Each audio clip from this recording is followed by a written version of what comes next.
Can I just... I don't think we quite heard your answer to the question I asked about the Falkland Islands. The Argentinians are saying that they want to open up the conversation about sovereignty again. What is the government advising the King to say to the President, who seems to have been less than supportive on this question? Well, the British government's view is very clear on the Falkland Islands. The Falkland Islands are British territory, and the only people that get to decide the future of that are islanders themselves. This reference to the Falklands was in a document that was being put together, I think, in relation to countries that maybe hadn't acquiesced to requests from the President of the United States to be more involved in the Middle East. And the Prime Minister's been very clear that the President can apply pressure to him in any way he wishes in respect of the war in the Middle East, but we will not be getting involved in it because it's not our war. But on the Falklands, it does raise an interesting point, isn't it? Were the Argentinians to invade again, could we muster a task force of, what, to 26,000 personnel, 70 aircraft, 127 ships, including 2 aircraft carriers to defend those islands? We couldn't, could we? Look, I just don't think we're going to end up in that scenario, to be very honest with you, Trevor. But yeah, but nobody in 1982-83 thought we were going to end up in that scenario, did they? But we were prepared. I think it's a very different time now. But to answer your question directly, of course, our armed forces stand ready to protect British territory. My point is not whether they stand ready. My question is, do we have the resources to do what we did then? We can't even get a carrier out to the Middle East, never mind 8,000 miles away.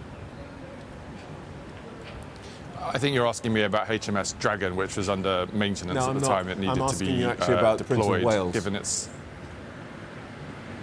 the aircraft carrier. Yeah.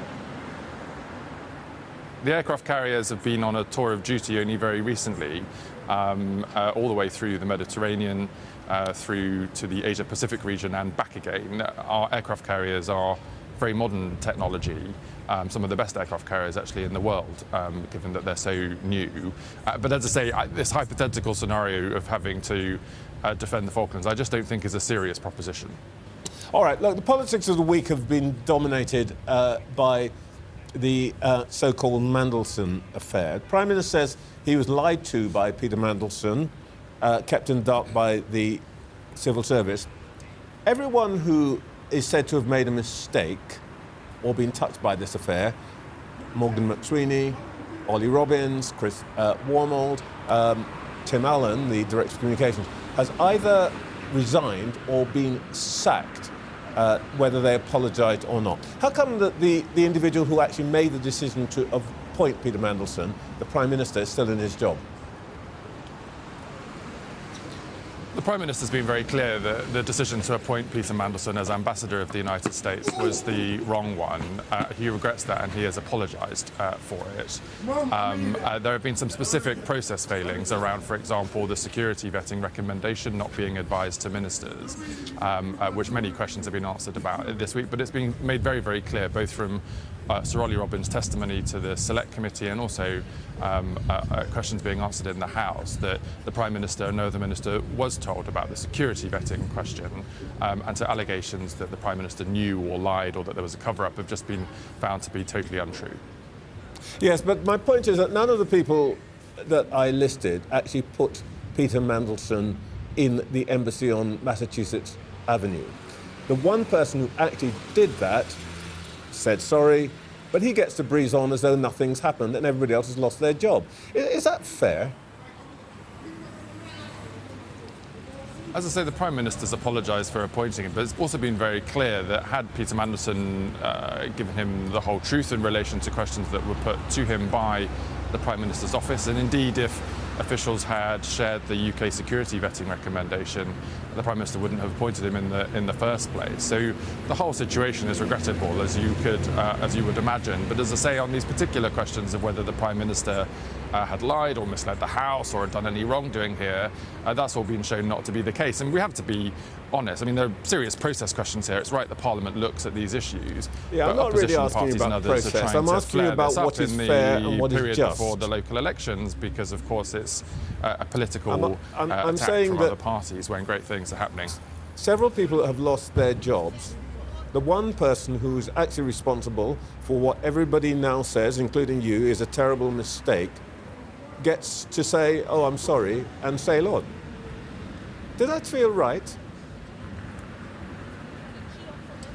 Well, I think I've answered that question, but my point is that there's been no wrongdoing on behalf of the Prime Minister that has been proven. They're all allegations, and as I was just saying, whilst there's important process questions there, and it's right that Parliament looks at those, there's no denying the fact that in this pre-election period, opposition parties want to try and make as much of this as possible, and that's why they've accused the Prime Minister of things that have been shown not to be true, when we're getting on with great things from the Renters' Rights Act to the Employment Rights Act, protections coming in for people in private rental or in insecure work. NHS waiting lists are down to the lowest they've been in 3 years. A&E waiting times are improving.